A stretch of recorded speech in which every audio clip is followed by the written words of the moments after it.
بسم اللہ الرحمن الرحیم۔ السلام علیکم۔ میرا نام اقبال ہے۔ میری عمر 50 سال ہے۔ میرے ابا ایک نہایت شریف انسان تھے اور اماں بد کردار عورت تھیں۔ ابا سے شادی کے بعد بھی وہ دوسرے غیر مردوں سے باتیں کرتی۔ ابا سب جانتے تھے مگر پھر بھی خاموش رہتے کیونکہ ابا اماں سے بہت پیار کرتے تھے۔ میں ابا اماں کی اکلوتی اولاد تھا مگر اماں کی طرف دیکھ دیکھ کر بالکل باغی ہو چکا تھا۔ اماں کو جب جب موقع ملتا اماں ابا کو دھوکہ دیتی اور غصہ ابا پر نکالتی۔ ابا نے مکمل کوشش کی کہ میں اس گھر کی باتوں سے اور ماحول سے دور رہوں مگر میں نے جو دیکھ لیا تھا اس کا اثر میرے دماغ پر کافی برا پڑ چکا تھا، جس نے مجھے خاندان سے اور خاص طور پر عورتوں سے باغی کر دیا تھا۔ میں دن رات گھر سے باہر رہنے لگا تھا۔ عیاش لڑکوں سے دوستی کر لی تھی جن کی وجہ سے میں طوائف خانے یا جوا کھیلنے جگہ جگہ جاتا تھا۔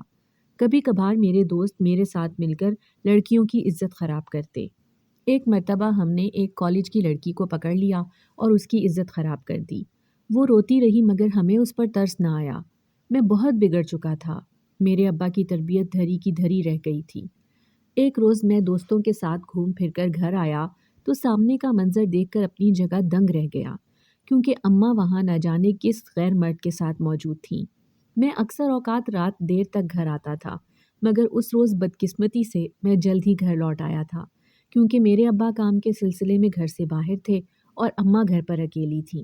مگر یہ میری غلط سوچ تھی کیونکہ اماں گھر پر اکیلی نہیں تھیں۔ اماں نے تو اپنا دل لگانے کے لیے گھر میں مہمان بلا رکھے تھے۔ اماں مجھے وہاں دیکھ کر اچانک چونک گئیں اور ہڑبڑا کر اٹھ بیٹھیں مگر میں ان کی طرف تنزیہ دیکھ کر ہنسنے لگا اور ان کو کہا کہ آپ کو فکر کرنے کی ضرورت نہیں ہے، مجھے اب ان سب کی عادت ہو گئی ہے، آپ اپنا کام جاری رکھیں۔ میں تو بدقسمتی سے آج جلدی گھر آ گیا تو سوچا تھوڑا سا آرام کر لوں۔ میں اتنا کہہ کر اپنے کمرے میں بند ہو گیا۔ باہر سے کچھ دیر کے لیے آوازیں آتی رہیں مگر پھر اچانک خاموشی چھا گئی۔ مگر میں رات بھر سو نہ سکا۔ میری آنکھوں میں نیند اڑ چکی تھی اور میں نے ساری رات کروٹوں میں گزار دی۔ اگلی صبح میں ابا کے اٹھانے پر اٹھا مگر میرا سر بہت بھاری ہو رہا تھا اور اس وقت تو میرا کسی سے کوئی بات کرنے کو دل نہیں کر رہا تھا۔ تبھی میں خاموشی سے دوبارہ لیٹ گیا۔ ابا نے مجھ سے پوچھا کہ کیا میری طبیعت ٹھیک ہے تو میں خاموشی سے ہاں میں سر ہلا کر جواب دینے لگا مگر ابا جانتے تھے کہ میں اندر سے ٹوٹ پھوٹ کا شکار ہوں۔ ابا بھی میری حالت کے پیش نظر کمرے سے باہر چلے گئے اور میں آرام کرنے لگا۔ کئی دن ایسے ہی بیت گئے۔ میں نے اماں کو گھر میں نہیں دیکھا تھا مگر اتنی ہمت بھی نہیں بچی تھی کہ ابا سے ہی پوچھ لوں کہ اماں کہاں گئی ہیں۔ اگر ابا سے پوچھ بھی لیتا تو کیا فرق پڑتا تھا، اماں کون سا کسی کو کچھ بتا کر جاتی تھی۔ وقت کا کام ہے گزرنا تو وہ گزر ہی جاتا ہے۔ اب اماں کو جو ایک جھجک مجھ سے تھی وہ بھی ختم ہو چکی تھی۔ کہنے کو تو میں لڑکا تھا اور لڑکوں کو کون سا تکلیف ہوتی ہے، لوگوں کا ایسا ہی کہنا ہے مگر حقیقت تو یہ ہے کہ لڑکوں کو بھی تکلیف ہوتی ہے، وہ بھی روتے ہیں، رشتے کھو دینے کا دکھ ان کو بھی ہوتا ہے مگر یہ بات صرف وہی سمجھ سکتا ہے جس پر گزر رہی ہو۔ لوگ بس باتیں بنا سکتے ہیں، اس کے علاوہ وہ کچھ نہیں کر سکتے۔ وہ بھی ایک خوفناک رات تھی جب میں نے اپنے ابا کو ہمیشہ کے لیے کھو دیا۔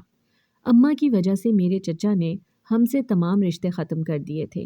اس رات میں گھر میں داخل ہوا تو مجھے ایسا لگا جیسے گھر کی چھت میرے سر پر آن گری ہے کیونکہ میرے ابا صوفے پر بیٹھے بے سدھ ایک طرف گرے ہوئے تھے۔ دروازے پر کھڑے ہی میرا وجود کانپنے لگا تھا۔ میں ہولے ہولے قدم اٹھاتا اپنے ابا کے پاس گیا اور ان کو ہلایا جلایا مگر ان میں کوئی سانس باقی نہ تھی۔ ان کا جسم اکڑ چکا تھا۔ اس روز میں خوب رویا کیونکہ میرا آخری رشتہ بھی مجھ سے چھین لیا گیا تھا۔ اب تو مجھے دیکھنے والا بھی کوئی نہیں تھا جس سے میں اپنے آنسو چھپاتا۔ اماں نہ جانے کہاں پر تھی۔ اگلے دن تک ابا کی تدفین تک ہو گئی مگر اماں واپس نہ آئی۔ ان کو تو یہ بھی معلوم نہیں تھا کہ وہ بیوہ ہو چکی ہیں۔ اس روز میرے دونوں چچا میرے گھر آیا اور کہنے لگے کہ اب تم ہمارے ساتھ رہو گے مگر میں اپنا گھر چھوڑ کر نہیں جانا چاہتا تھا۔ تبھی میں نے فوراً سے انکار کر دیا مگر میری حیرت کی انتہا نہ رہی جب میرے دونوں چچا بقول چچا کے مجھ پر رحم کھا کر میرے گھر رہنے آ گئے تھے۔ مگر مجھے اس بات سے فرق بھی نہیں پڑتا تھا۔ شروع میں میری چاچیاں اور ان کی بیٹیاں مجھ پر بہت مہربان تھیں مگر آہستہ آہستہ ان کا رویہ میرے ساتھ بہت بدترین ہوتا گیا۔ میری اماں ابا کی وفات کے بعد سے ایسا غائب ہوئیں کہ پھر کبھی نہ ملی۔ میں سب کچھ برداشت کرتا رہا کیونکہ مجھے اس سب سے فرق بھی نہیں پڑتا تھا۔ ایک روز